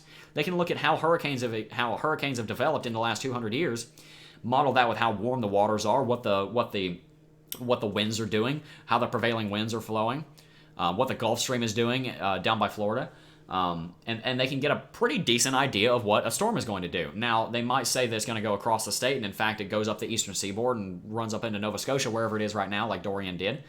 But in general, they're going to have a pretty good idea. And the same thing is true for technical analysis. Would you say meteorology is not a science? I don't think you would. Meteorology is most definitely a science. Now, to quote Sheldon Cooper, geology is not a science, but that's neither here nor there. Either way, I do think technical analysis, just saying it's not a science, is not an argument against it. Technical analysis is obviously important. It has proven itself to be important time and time and time and time and time and time again because it does have predictive power. There's no question whether or not technical analysis is a valid way of predicting these markets. That is simply not up for debate. There's too much proof on the table for it. Breath. Either way, Rob says, Jeb, what's your take on the ongoing rumor that Bitcoin will hit 15,000, then crash down to 7.5? Wouldn't it make more sense for it to go down to 7.5 when on a micro level we're already pretty bearish? Yeah, totally. I don't see Bitcoin going to 15K and then crashing to 7.5. Guys, people come up with these random rumors, these random just predictions of what Bitcoin's going to do, and they don't base it in technical analysis. They don't base it on what the market's done previously. They don't base it on a whole lot of anything. Now, I'm not saying that's true for what you just said because I don't know what the argument is for that. But Bitcoin going up to 15K and then pulling back to 7.5, that just doesn't, frankly, make a whole lot of sense. If Bitcoin's going to pull back to 7.5, it's probably going to do it first and then move up to $15,000 and beyond. Because, frankly, guys, if we break 14K, we're probably headed straight to 20,000. If we're ready for it anyway. Let's see. E. Devalia says you won't see proof everything run behind the curtains, and normal markets are manipulated all the time. AI bots in the future to keep up with trading and have decent gains. I'm not really sure what you're saying here, but I think you're saying that there's manipulation going on behind the curtains, and artificial intelligence bots are the future to keep up with trading. I'm not really sure how to respond to that because I'm not totally sure what you're saying. Crypto Die says one Satoshi will be $1 eventually. Yeah, that's possible. Definitely possible. Daniel Binder says, I am short with the target of $9,500. We should be going down to retest the bottom line of the descending triangle before we can push towards 14K. Yeah, I'm inclined to agree with him. Excuse me, guys. I'm totally inclined to agree with him. I want to go ahead and look at the daily chart here for a second and show you something. I mentioned this earlier in the live stream, but I'll talk about it again briefly. The 100 simple moving average is a very important moving average in technical analysis. That is something that has been proven time and time again, and Bitcoin is testing it right now.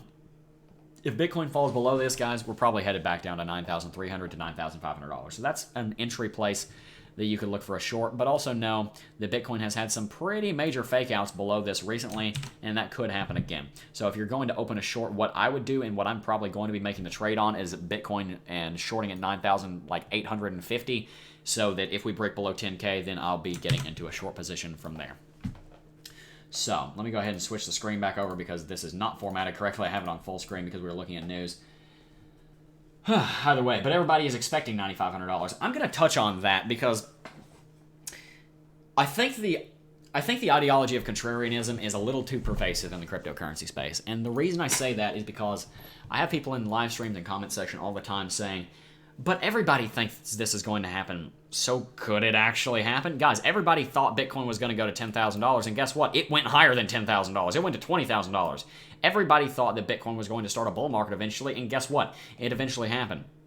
Sometimes everybody's right. You know, I can give shorter-term examples of that, but sometimes everybody's right.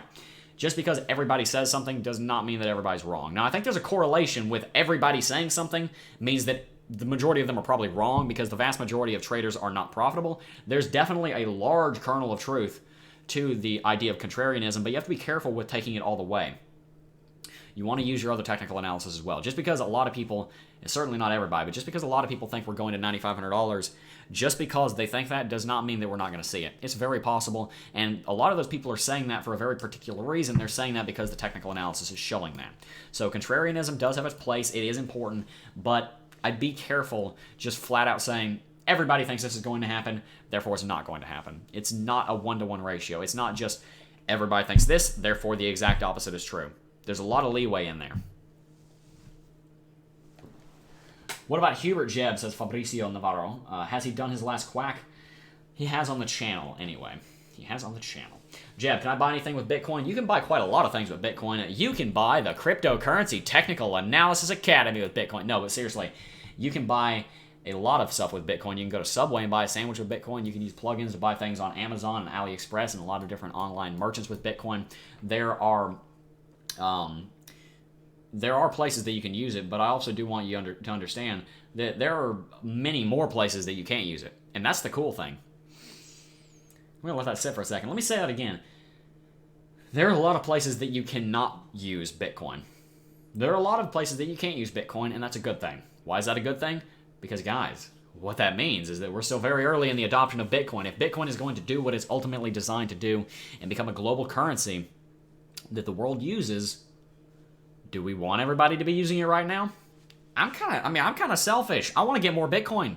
I'll be real with you. I want to buy some more Bitcoin before Bitcoin gets to that place. I want to have as much as I possibly can. So the fact that you can't spend it everywhere, in my opinion, is a pretty good thing because it allows me to make a bunch more money with my other businesses and whatnot and buy some more Bitcoin. And guess what? When it does go there, that Bitcoin is going to be worth a lot more money. So there are a lot of places that you can't buy with Bitcoin right now. You can't. I don't think you can like go into Walmart and spend Bitcoin. There's a lot of places you can't do it yet. But what that means is that there's a lot of room for adoption. Bitcoin has only just gotten started. And if it is going to do what we think it's going to, then there's a lot of room to run. There's a lot of money that can be put into this space that is not there yet. And what that means is that there's a lot of profit to be made if you learn how to trade these markets. And guys, that does lead me to a little bit of a tangent. I do want to remind you that we are running the sale on the Cryptocurrency Technical Analysis Academy. Guys, I'm going to be real with you. This is a good product. There's nearly 900 people that have gone through CT2A now. And let me tell you something. We've had about, I want to say 6 or 7 refunds. And I'll tell you what each and every single one of them said. By the way, we have a no questions asked refund. Literally all you have to do, shoot me an email, say, Jeb, I want a refund. And if you meet the terms, which are within the first 14 days, and you start watching less than 30% of the course material, you'll get a refund. We've only had, I think, 6 or 7 requests. And the reason that we see so few people request a refund on CT2A is because it's a good product. People get value out of it. They see gains when they start implementing what they learn in this course. And frankly, it's pretty useful to have one teacher teaching you everything you need to know about technical analysis in one place. Because it's kind of confusing when you're jumping all over the internet and you have 20 different teachers using 20 different teaching styles trying to teach you 20 different methods of trading. It's much easier to learn one and then try to learn more after you have your foundation. In this video, in this course, I'm not trying to preach to you how I do technical analysis necessarily. I do a little bit of that, of course, because I'm the one teaching it.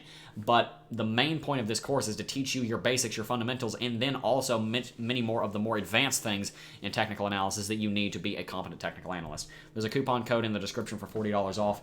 Check us out at the link in the description. Like I said, guys, if you're in CT2A, tell us in the chat what you think. And if you want to learn more, you can either click the link in the description down below and watch one of the videos as a demo. That would be this video right here. You can watch this video even if you're not in the course to get an idea of what the course is like. And you can also join the Discord server to talk to people who are already in CT2A and see what they think. Either way, let's go ahead and read chat for a little bit.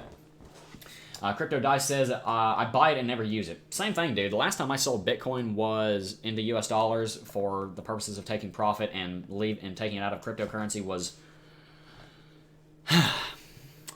You know what? No, yeah, I've never done that. Really, I've never sold Bitcoin into US dollars and then put that money back in my bank account and just returned it to my other funds. To my checking account or my savings account or my business accounts. I've never done that. Yeah, no, I've never done it. I've never done it. If I've ever sold Bitcoin into US dollars, it's because I was putting it into a stable coin, the US dollar, that I can then use to trade again. I put money into cryptocurrency, I never take it out. Christian Lopez says, how much for the course? The course right now with the coupon code is $159. Honestly, you can look at other courses in the space. That is the best deal in this entire industry. These courses that have this much content, this is over 10 hours of footage. Courses that have this much content are going for like $750 to $1,000 plus in this industry, in this space, in this niche. You're getting all of that for $159. Do remember, though, guys, that the price of CT2A will be increasing in about a week and a half. When this sale ends, it will be increasing to $249 instead of $199. So me breaking that down, right now the course price is $200, $199, minus $40 with the coupon code. With the coupon code, you get it for $159. But before the end of this month, the price will be rising to $250. So you're actually getting like $90 off right now because when you buy the course, you get access to all current and all future content. So check us out at the link in the description down below. Fidelity Investments, you can invest your 401k in Bitcoin. Yes, you can. Fidelity is really trying to get into cryptocurrency. They're a big mover and shaker in the traditional markets that are loving Bitcoin. Kevin Doran says the CT2A course is excellent. Thank you, guys. Give me a 1 in the chat if you're in CT2A, if you're in the course.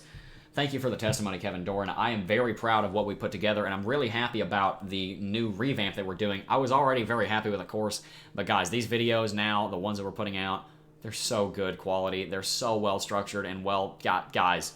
Oh man, it makes me too happy thinking about it. I gotta think about something else. It's so good. Anyway, Kairos Willep says, okay, good point. I think you were talking about...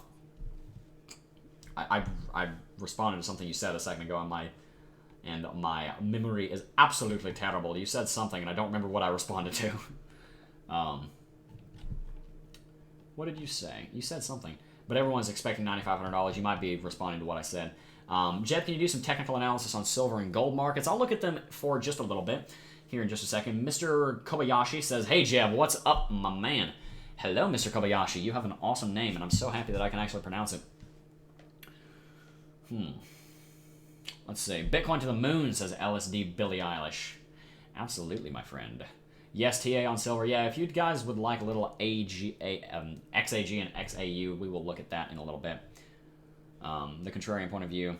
If someone buys your course using Bitcoin, do you hold it? If someone buys the course using Bitcoin, they pay to my hot wallet where I receive payments and send quick payments, and then I will enroll you in the course from there. You can shoot me an email and do that way.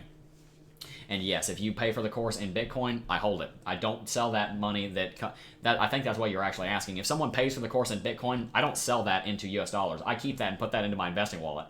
I'm just going to call you Brother Crypto. My friend, I am happy with that. System Level says, I think I saw you at church, Crypto Jeb. Really? Okay. What church do you go to?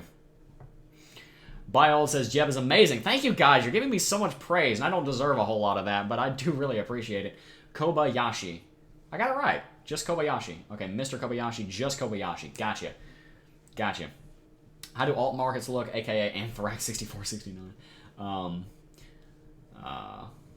Is definitely worth it, says Stephen Osborne. Stephen Osborne is in the course, and he says it's definitely worth it. Guys, if you're interested in learning about technical analysis, I do highly encourage this. I mean, I'm saying that not only as the person selling the course, I'm saying this as your friend.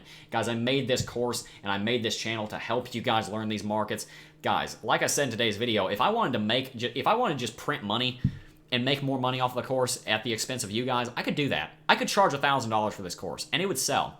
And frankly, I'd probably make at least 3 times more money off of the course than I do now. I don't want to do that. I don't want to do that. There's a reason I have it priced so low. It's because I want as many of you guys as possible to be able to get into CT2A, get a lot of value out of it for what you're paying, and also allow me to sustain this channel. Guys, there are many thousands of dollars a month in expenses that go into running this channel. You guys don't realize that. If you guys don't know, not only do we have an editor who I pay a pretty decent amount of money, we also have a marketing campaign that's running that costs a couple $1,000s a month to run.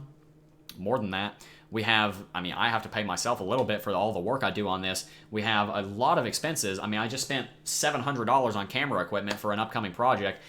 There's a lot of money that goes into this channel, so it's not like I'm just pocketing all of this. This is a business and it requires funding, and when you guys join CT2A, you help to make sure these videos can keep coming and they can keep getting better all the time. So thank you guys for who have joined. Biold says, I just turned 80 years old. Biold is an old man, and he has been in the live stream for a long time. You should be a voiceover guy on television. Thank you. Billie Eilish says, keep the courses reasonable, Jeb. Absolutely. If you guys don't know, because I don't talk about it a whole lot, the course will be eventually rising to $300 as we add more and more content. That's going to be the cap, though. It's never going to go higher than that. It will be going to $300 because it will be worth every single penny times like 3 or 4 at that point, but it's not going to go much higher than that. Stephen Osborne says, I've looked at other YouTubers and material. It's worth its weight in Bitcoin. He's talking about CT2A, of course. Guys, it's a good product. I mean, it really is. I put hundreds of hours into learning this stuff and putting this course together, and the revamp we're doing now, guys, it at least doubles the value of the course. It's really just absolutely, it's worth it. Seriously, I can sit here and preach and do all the marketing strategies I want and try to convince you, but at the end of the day, I can also just tell you it's worth it and then refer to the people who are in the course who have no reason to lie. These people enjoy the course. They just said it. You just saw it. If you guys want to learn about this, then you can. Mohammed Ayadi just asked a very good question, one that I get a lot, so I will go ahead and answer that. Do we have to pay more when you add more content to CT2A? No, you don't. When you buy CT2A, guys, when this course launched, it was $100. It's $200 right now. When it launched, it was $100, and I'd run $20 off sales. There are people, probably over 100 people, that are in CT2A that only paid $79, and they get all of this because, guess what? When you join CT2A, you get access to all current and all future content. I'm going to leave that at that because I don't want to harp on CT2A too much, but since you asked, I will ask that. I will go ahead and mention that. Anyway, I do want to go ahead and catch up with chat here, and we're going to get back into the technical analysis. We're getting off in the weeds a little bit. System Level says I'm going to call you Brother Crypto again. Someone said they think they saw me at church. I really want to know which ward are you in. I wouldn't say I'm in a ward. If you can say the name of the church, I will. If you can say the name of the church, shoot me an email and I'll confirm or deny it, because I don't want you guys to know what church I go to, because then you can pretty much figure out where I live. Join his Discord and ask there. Yeah, that's a good thing. Smash the likes. Grow Green Irrigation Systems LLC is now accepting a Bitcoin. Guys, I don't know what his business does, but go shoot him an email, guys. If he's accepting Bitcoin, he gets a thumbs up from me. Breakout point, can you mark? Anyway, let's get back to the technical analysis. Some people wanted to see some gold and some silver technical analysis. Give me a 1 in the chat if you'd like to see that. Before we get on to that, I do want to, like I said, I want to reiterate how important this is, that BACT is launching and we are seeing a physically delivered and settled regulated futures market. The reason that's important, guys, is because not only is that going to bring a lot of institutions that otherwise would not feel comfortable stepping into the space. I'm talking about hundreds of millions and billions of dollars flowing in bullish buying pressure into the market over the next 6 months, over the next year, over the next decade. I'm talking about a lot of money flowing into the space. Not only is that important, it's also important because guess what? We can build an ETF on top of this. BACT is going to be well regulated, which means that the SEC is going to be much, much more accepting of an ETF built on top of BACT. So it's much more possible that we'll get an ETF a lot sooner if it's built on top of BACT rather than on some of the cryptocurrency exchanges that we're more familiar with. That's one of the reasons why Gemini was denied and a lot of these other ETFs were denied, is because the SEC can't be sure that there's not manipulation going on the exchanges in cryptocurrency. We're coming out of the Wild West phase of cryptocurrency, but we're still in it in a way. So we have to keep in mind that the SEC has to do their job. I will talk about gold for a little bit. I don't know if I'm going to talk about silver, but I will go ahead and bring up gold. Let's look at the GLD ETF on SPDR. I'm going to very briefly touch on this. Let me answer this question first. Mohammed, can you elaborate on how BACT makes the market so much more bullish? Like, who is behind it and what is it? Okay, I'll talk on that very briefly. We've touched on BACT a lot, so I'll be brief in this since a lot of you guys know this. BACT is being delivered and created by a company called ICE. And ICE is the owner of a company that you may or may not be familiar with called the New York Stock Exchange. So a $21 trillion exchange is owned by ICE, which is short for the Intercontinental Exchange, and Intercontinental Exchange are the people making BACT. The reason BACT is such a big deal and the reason why it makes the market so much more bullish is because there's a lot of institutions and also a lot of retail investors who are holding literally billions of dollars that would probably love, actually not probably, would definitely love to step into the cryptocurrency space, but they wouldn't be comfortable doing it on one of the exchanges that we are so accustomed to. They wouldn't be comfortable doing it on the exchanges that we normally work on because they're unregulated. They have a little bit of regulation on them, but they're pretty much, I mean, they pretty much can just do whatever they want. And they can't just do whatever they want, but they can get away with a lot more than something like BACT would be able to. So because this is a well-regulated exchange by the U.S. government, it's going to command a lot more respect. Also, it's going to command respect because it's being created by the people that own the New York Stock Exchange, the biggest stock exchange on planet Earth. So this commands a lot of respect, and it is also a gateway for people to invest hundreds of millions and billions of dollars in Bitcoin. That's why it's so bullish. Please silver, not gold. We might be able to do that. Give me a 1 for silver, 2 for gold. I don't know a whole lot about the silver chart, but I can definitely do it. It's time to go back to the futures. Absolutely, guys. We got to go back to the futures in back to the futures 4. We've been playing in a puddle, and the ocean's tide is coming. Absolutely. Good way to put it, Alex Alexander. Everyone wants you to talk about silver, not gold. Okay, guys. Like I said, give me a 1 for whatever I said. Give me a 1 for silver, 2 for gold, I think is what I said. Bild wants silver, and he said 1. All right, nice. Thanks for the explanation, brother. Absolutely, my friend. Absolutely. I'm going to let those votes roll. Yeah, I can speak. Those votes roll in here for a second, and we'll dive on into some analysis of those markets. Looks like you guys are wanting silver. Okay. Let's find an ETF for silver. I don't do a whole lot of silver. I don't do a whole lot of analysis on silver, so this will have to be kind of off the cuff. I don't work in these markets, so keep in mind that keep in mind that I am not very familiar with the silver markets, but we can do a little bit of technical analysis off the shelf. If there's a specific market that you'd like me to look at on silver, because it's what all of you want to see, you know what? I'm going to ask you guys that because, like I said, I'm not very familiar with precious metal markets. Tell me which exact trading pair or which exact ETF or derivative or commodity or whatever market you'd like me to see so that I can find what you guys are looking for. And I will definitely do that. Like I said, I don't do a whole lot of analysis on silver. I do a decent amount on gold because I personally... Guys, a lot of people ask me, do I hold gold, do I hold silver? I have some silver. The only reason I have silver is because a family member gave some to me who's a big silver investor. But I don't hold gold or silver, and the reason I don't is because there's an opportunity cost to every investment. Let me say that again. That's really important. I know I talk fast. There's an opportunity cost to every single investment. And when you invest in silver or gold, that's money that you're taking away that you could invest in Bitcoin, or you could invest in real estate. Those, in my opinion, are the two best investments that you can make, are an investment in real estate and an investment in gold. Now, I know I'm not silver Jeb, and I know I'm not real estate Jeb, I'm crypto Jeb, but it's very important that you understand that every investment comes with an opportunity cost. If you're investing in the S&P 500, you're not going to make as much money as you would in Bitcoin if you have the same skill level. That's pretty much just the way that's going to work. XAG, okay, you do want XAG. I figure that's what you guys wanted. I will be very brief on this, like I said, because I'm not a silver channel. This is really funny. If anyone knows what happened over here between May of 09 and November of 09, I'd love to hear it because I don't know. I'm going to be very, very, very, very brief on silver.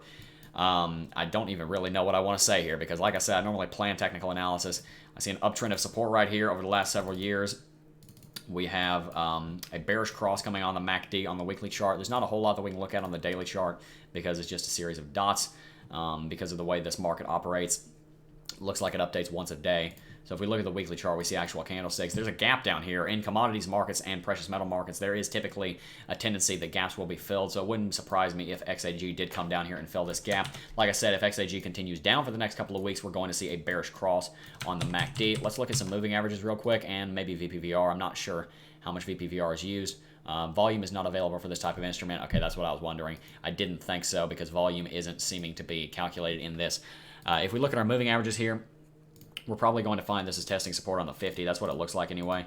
Not the 50, actually. Okay, those are lower than I thought they would be. That's interesting because XAG has been moving so far down. Guys, right now, I'll tell you my gut feeling on this, and keep in mind that I don't trade this market. I don't research this market. I don't analyze this market, so my gut feeling might be really off. This feels like it might be about to head down. I'm just saying that. We do have a little bit of RSI divergence right here. We saw some higher highs, and we saw some lower highs on the RSI. I'm not going to get much more into that. You guys did want a little bit of XAG analysis, so I went ahead and did it. Like I said, that's not really my forte. That's not my specialty. With that said, that does kind of lead me to a question that people have with CT2A. Does what is taught here apply to other markets like the silver markets or like the gold markets? Yes, it most certainly does, guys. Technical analysis is going to be 95% the same across every market, but you do have to keep in mind that fundamental analysis is going to be completely different across different markets. So keep that in mind. Technical analysis is very important across every market. It's very similar across every market. What we teach here is going to be relevant to every market, not just crypto. Biold says, thank you, Jeb. I think you're saying that to placate me because honestly, that was some kind of crap analysis on XAG. That's about all I can give you guys with how little I know on the market, though. I don't want to make a bunch of predictions on a market that I'm not very familiar with. Props to you for talking nonstop. Awesome video. I have been talking for 80 minutes straight. And you know, it's funny. A lot of people say like, oh, you will talk for hours. Yes, I will talk for hours. I've done it many times. Every time we live stream, I do it. I'm holding silver and gold just like Bitcoin. Let's go, baby. There's nothing wrong with holding silver and gold. Absolutely nothing wrong with that. I do think that if you're trying to hold silver or gold for more than 40 years, you might be making a mistake, or you might want to look to sell it before then because asteroid mining is going to crash those markets in the later 2030s to 40s more than likely. Biold says, get some root beer. I very well may have to do that, guys. The nectar of the gods is calling me.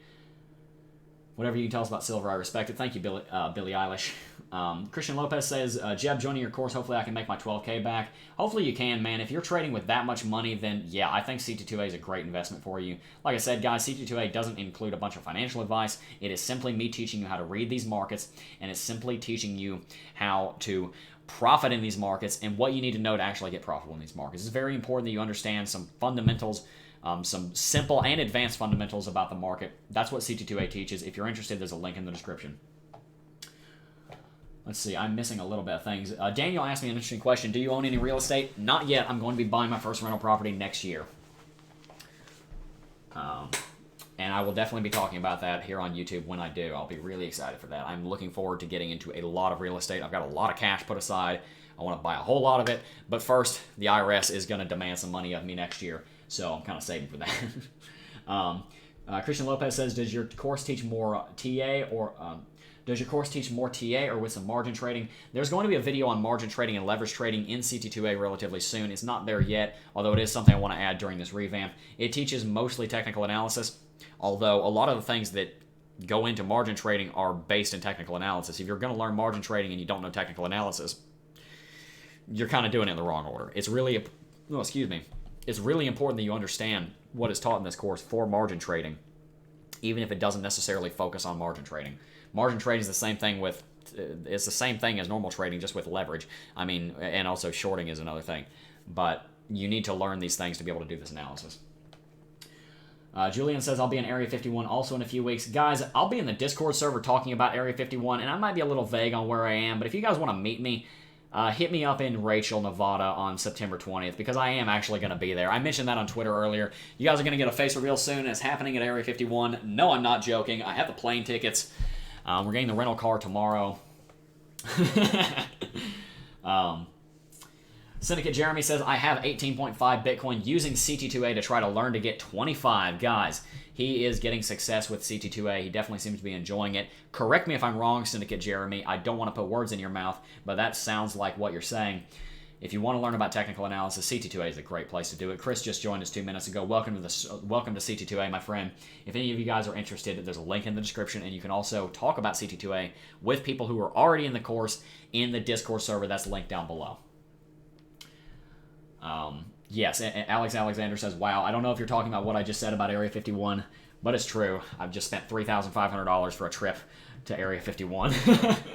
Okay, Syndicate Jeremy says I was correct, so good. By the way, guys, we should all pray for XRP just in case they hard fork off. Thoughts and prayers their way. Never a bad thing to pray. Let's see.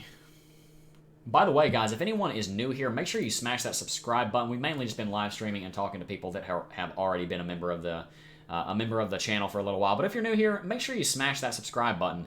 We do daily cryptocurrency technical analysis and daily cryptocurrency news updates, and that's really important that you know what is going on in the market so your trading is, actually useful and profitable. So hit that subscribe button if you haven't already, and also let's see if we can get to 100 likes before we wrap the stream up here in about 10 minutes or so.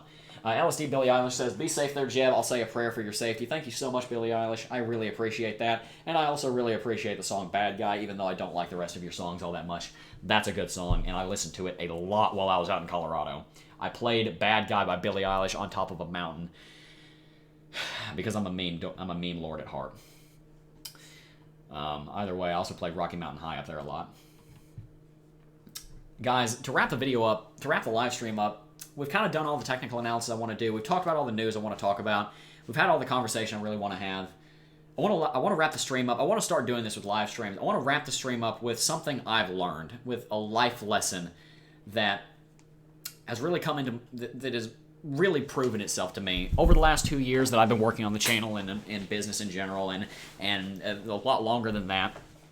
And something that I've always known, but something that is really very important. JT Money says, is there a discount code for CT2A? There's a $40 off coupon code down below. That is September 2019. No spaces, capitals are irrelevant. You put that in at checkout and you will get $40 off. So yes, sir, there is, in fact, a discount code running right now. But guys, like I said, there's something I've learned that I've been learning for a long time, but I've really started to implement in my life, and it's this. Give me a 1 in the chat if you would consider yourself an entrepreneur as well as a cryptocurrency trader. And even if you aren't what you would consider an entrepreneur, I'm an entrepreneur as well as a cryptocurrency trader. I'm a business owner. I've got a lot of stuff going on, a lot of stuff behind the scenes that you guys are going to see relatively soon. But even if you're not an entrepreneur, even if you're just a trader, this is relevant for you. This is really important for you, in fact. On YouTube and on Instagram and on Twitter and on social media, people who are big in the entrepreneur in the entrepreneur space, or big in the business space, or big in the make money online space, what's their favorite word? And don't get me wrong, these people in this space, I'm talking about people like Grant Cardone, Gary Vee, Graham Stephan, these big names, Alex Becker, he doesn't do a whole lot of videos anymore. Some smaller guys like Sam Ovens, Tanner J. Fox. I'm calling names out right now because these guys are good dudes who know what they're talking about, and they will help you if you follow what they say for the most part. But what's their favorite word? Their favorite word is hustle. And that's a very good word. It's a very good word to live by. It's a very good word to try and fit into your lifestyle. It's a very good word to live by. Hustle. You guys have to hustle. I can't overstate it. Guys, you have to hustle. You have to work hard. You have to not only work hard, you have to work smart. You have to work your friggin' butt off if you want to be successful in this world. But there's one thing that's not as sexy. There's one thing that people don't talk about a whole lot in the entrepreneurship niche, or in even the cryptocurrency niche, or in the make money online niche. And that's rest. It's rest. That's burnout. That's that's being tired. That's needing to take a break. Grant Cardone is one of the people that I look up to. He's someone that I aspire to be like, at least to a certain degree. He's someone that I think is very intelligent. If you guys don't know who he is, he's a billionaire real estate investor who's also a YouTuber. And people say, Grant, are you worried about burnout? And he'll say, I'm not a candle. I'm not going to burn out. I'm a spiritual being. And while that may be true for him, for the rest of us humans, we're spiritual beings also, but we can burn out. I experience burnout all the time. It happens all the time. And guess what, guys? It's one of the biggest problems that you can have.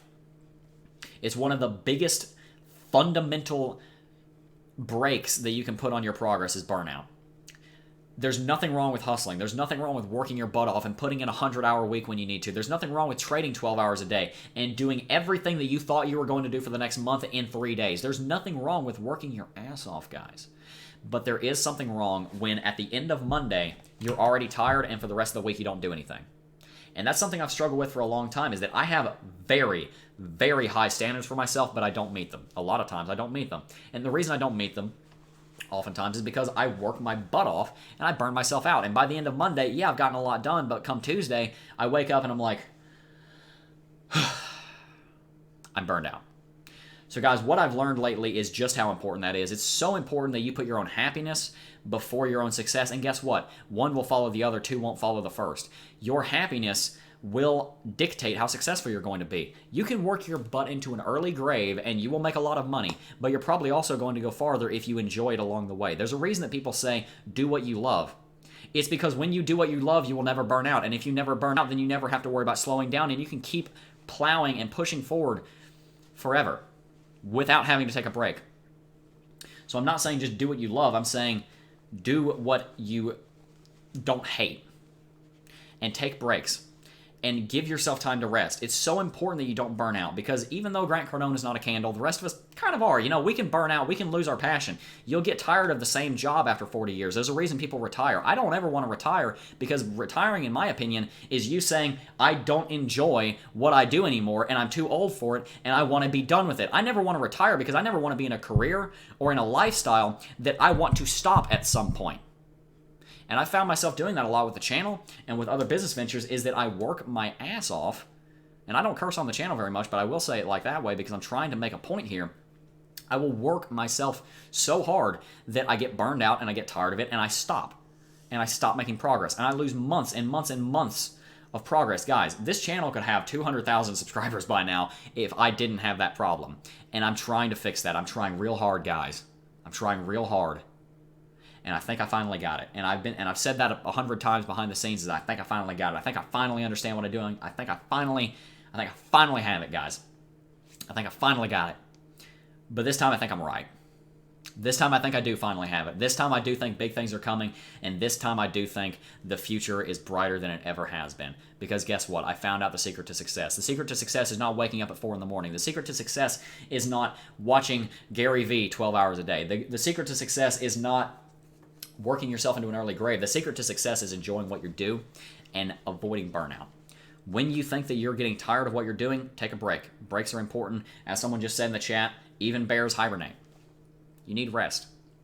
If you run yourself too hard at the gym, that's something... guys, I always go too fast. I talk fast, I type fast, I walk fast, I run fast at the gym, I play the violin too fast, I play piano too fast, I sing too fast, I do everything too fast because I'm in a hurry to get things done and make sure I'm being productive.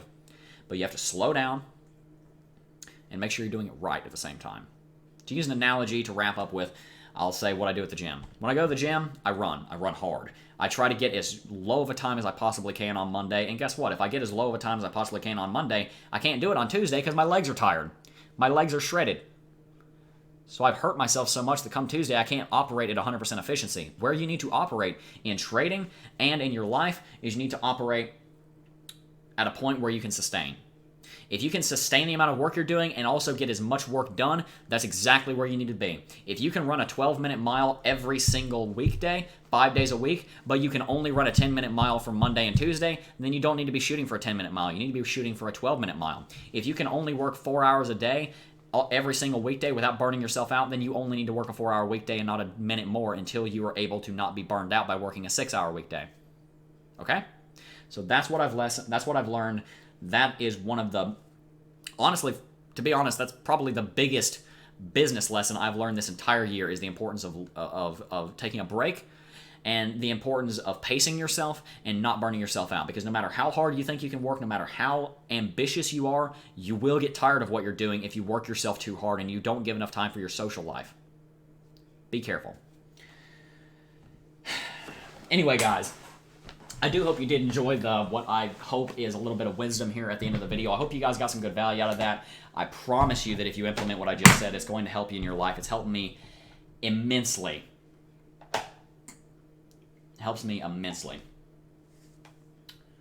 I'm gonna read chat and connect with you guys for a little bit, and then we're gonna wrap the stream up, probably in about 7 to 10 minutes. Jerome says you can rest, but not too long. IMO, absolutely. There's a guy named I have his book. Jocko Willing. He's an ex-Navy SEAL for 20 years. And I was watching one of his podcasts once, and he said, if you think you need a break and you think you need a day off, wait until tomorrow and see if you still think you need a day off. And this is wise, guys. This is not my wisdom. This is his wisdom, so I'm going to say it like it's really important because it is. If you think you need a day off, don't take the day off. Wait until tomorrow and see if you still need a day off. Because if tomorrow you still need a day off, you really need a day off. If today you feel like you need a day off, you're just being lazy. Don't rest too much, but make sure you're not operating above your level that you can sustain yourself at. If you're working your butt off and you're working too hard, you're going to burn yourself out. Don't run a 9-minute mile on Monday and then be running a 12-minute mile or a 15-minute mile on Friday. Instead, try to run an 11 or 12-minute mile every single weekday and keep yourself below 100%. Don't put 100% all the time. Put 80% so that you don't burn yourself out, so that you can put 80% for the rest of your life. Okay? Biol says, I made big money after giving up my social life, and social life will hold you back. That's what I've been doing for the last 2 years, and honestly, me doing that is what's holding me back. Because, and Biol, by the way, guys, this is going to change depending on a person. He says it helped him. It's going to help you maybe, but for me, giving up my social life when that's one of the most important things to keeping me happy and keeping me productive was a bad move for me. For you, it might be different. I might be wrong on this in your circumstance, but in general, I think everything I've said was right. Daniel Binder says, when is face reveal? Later this month.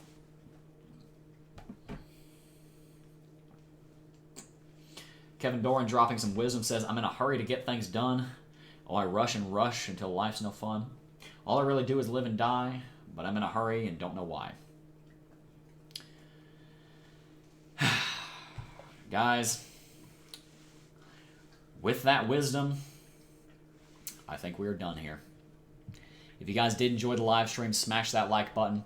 And if you're new here, hit that subscribe button.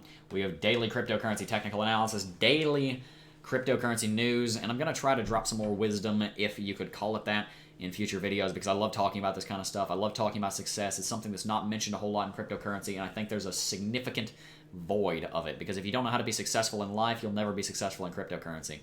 And guys, I do want to remind you about the sale on CT2A. If you guys are interested, I do highly recommend at least trying us out. There's a link in the description down below, and I'll leave you with this. There's a 14-day refund policy on CT2A. If you start watching less than 30% of the course material, because I don't want you watching every single video in the course and then wanting a refund, that wouldn't be fair to me, you can use that as a trial period and join CT2A, and I know you're going to get a lot of value out of it. I know you're going to enjoy it. I know you're not going to want to do that refund, and the reason I know that is simple. It's because we've had, let me check the number, I have it up on my other screen, of how many people have gone through CT2A so far. We have exactly 850 students right now in the cryptocurrency technical analysis. I can't show that to you because it's got some private information on it right next to it. But if you want, I will go ahead and blur out that private information. I'll throw it up on the community tab after this live stream's over. There are 850 people enrolled in CT2A right now, and they all love it. People talk about it all the time in the chat, in live streams, and in Discord servers. Link down below. If you guys want to learn technical analysis, there's no better way to do it than through a course. And this is the best value you're going to find. This is the best product that you're going to find on the internet for cryptocurrency technical analysis. I can promise you that. So guys, check us out. Links in the description. So is a $40 off coupon code. But anyway, guys, let's go ahead and read a couple of different comments, and that's going to wrap it up. Don't worry, don't hurry, totally. I'm not watching the face reveal. I like things the way they are. Alex, I'm sorry, but there is going to be a face cam in future, so that's going to have to happen. Biol says, my enjoyment is hearing from you. Thank you so much, my friend. Even in crypto, there's consolidation and rest. Absolutely. Ramford48 says, it's been great listening to you, Jeb. Thank you. Thank you, guys, for tuning in. I really do enjoy doing these live streams. You know, when I was younger, my father used to try to get me to take a bath, and I'd be like, no, I don't want to take a bath. And then after I got in the bath, I'd be like, no, I don't want to get out. I didn't want to start it, but then after I started, I didn't want to stop it. Sometimes I feel like I have to do a live stream. I have to sit here for 2 hours and talk to myself. But guys, I do that anyway. I start these live streams, I'm like, yo, this is fun. I love connecting with you guys. I love talking with you guys. I really do enjoy it, and I do hope you guys did enjoy as well. If you did, smash that like. But anyway, guys, that is going to wrap it up for today's live stream. I do want to thank each and every single last one of you for watching as always. And I will see you guys in the next stream. Peace.